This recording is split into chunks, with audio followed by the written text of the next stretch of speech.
Halo teman ekspor, sekarang kita masuk ke materi yang selanjutnya. Bagaimana transaksi yang aman untuk eksportir pemula. Dan apa sih transaksi yang kita boleh terima dan yang jangan kita terima.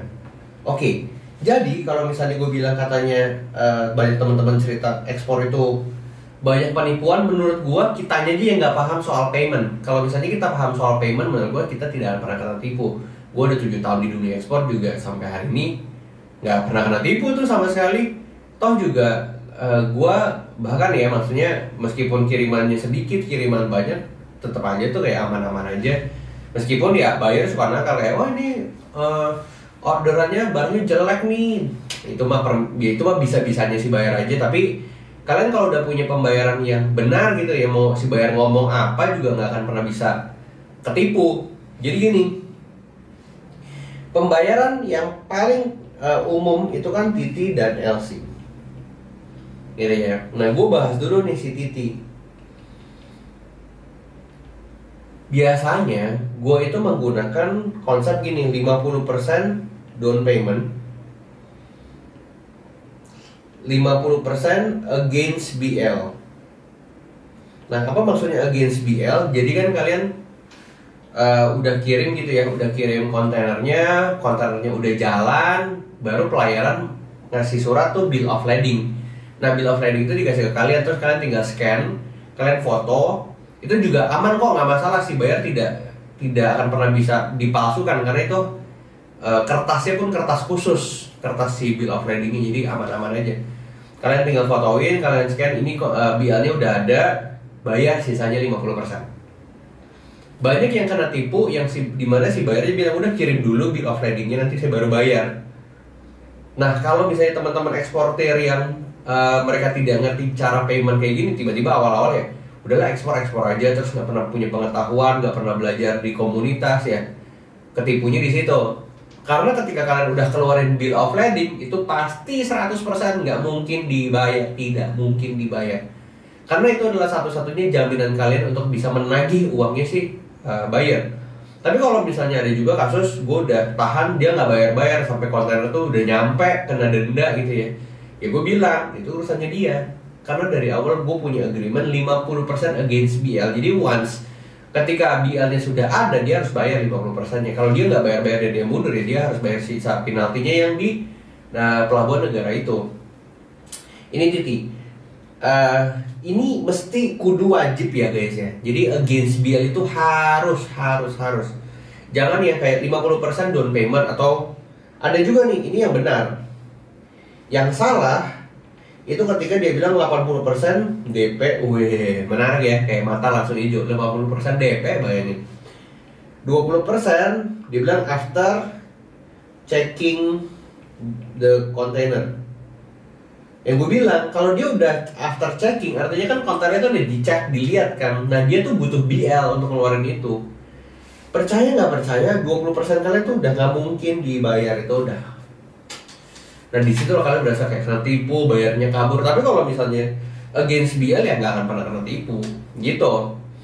Itu titik. Nah, kedua, LC. Kalau misalnya LC, ini juga kalian harus paham, yang selama irrevocable, apalagi at site, ini aman. Dan juga kalian harus tektokan dulu nih sama si bayarnya, agreement dokumennya apa aja yang harus dikasih. Kalau misalnya standar sih ya gampang, tapi kalau udah yang aneh-aneh kalian harus tanya dulu, masa sih saya nggak bisa siapin ini gitu loh. Jadi kan dia kasih draft kan di sebelumnya. Nah, gue udah bahas LC itu kayak gimana, jenisnya apa aja, dan ada draftnya kan. Nah, kalian tuh bisa minta revisi gitu.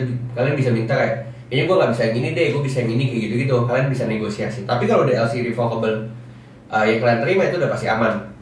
Selanjutnya yang ini nih bilangnya apa ya, kelihatannya menarik tapi sebenarnya tidak aman, adalah nomor 3. Ini yang paling umum, itu CAD. CAD itu cash against document.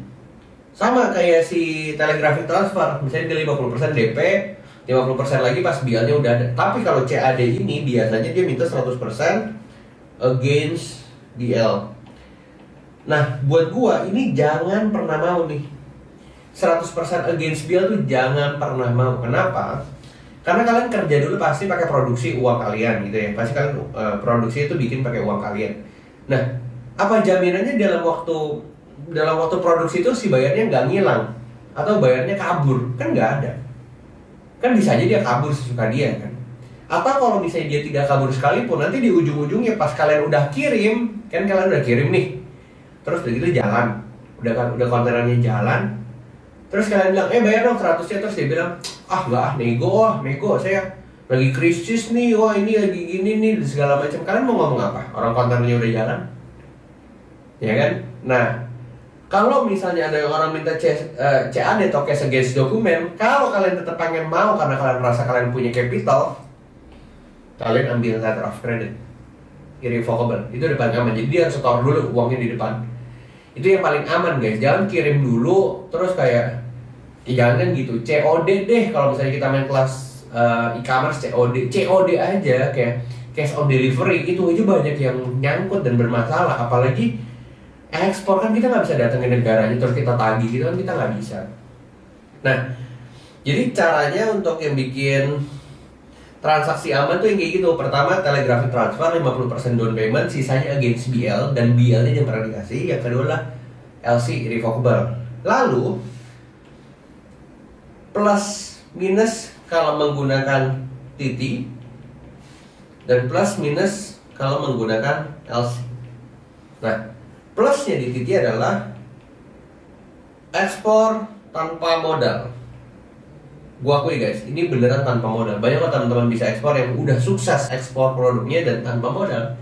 Minusnya adalah buat buyer atau pembeli percaya kalian, itu minusnya. Tapi kalau misalnya LC, plusnya adalah buyer ngantri untuk beli. Pasti mereka ngantri karena LC aman buat si buyer. Minusnya adalah harus punya modal. Nah, di sini kalian timbang. Minusnya yang kalian timbang, jangan plusnya.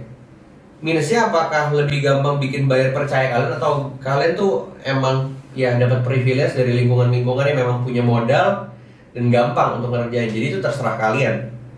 Kalau gue sih bener-bener gue yang pertama ya Titi. Jadi karena gue nggak punya siapa-siapa, nggak punya teman-teman atau keluarga yang kaya, jadi ya harus bener-bener bermulai dari lutut sendiri.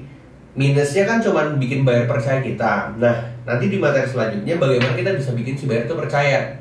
Bikin website, bikin katalog, bikin apalagi ya, company profile yang kayak gitu-gitu lah. Terus follow up-nya benar. Terus video callan sama si buyer itu kadang juga penting supaya si buyernya trust kita kan. Ya kayak ibarat kata kalian mau nembak cewek, punya gebetan gitu kan, nah, itu kan harus di-treat dengan baik. Kurang lebih seperti itu. Jadi plus minusnya dan cara payment supaya kalian gak ketipu, dan ini yang paling aman. Kayak gitu teman-teman. Semoga teman-teman ngerti, dan kita akan ngebahas materi-materi selanjutnya yang masih panjang. Habis itu pas selesai baru kalian paham banget gimana cara dunia ekspor bekerja. Langsung kalian action, dan harapannya kalian langsung bisa jadi eksportir. Dan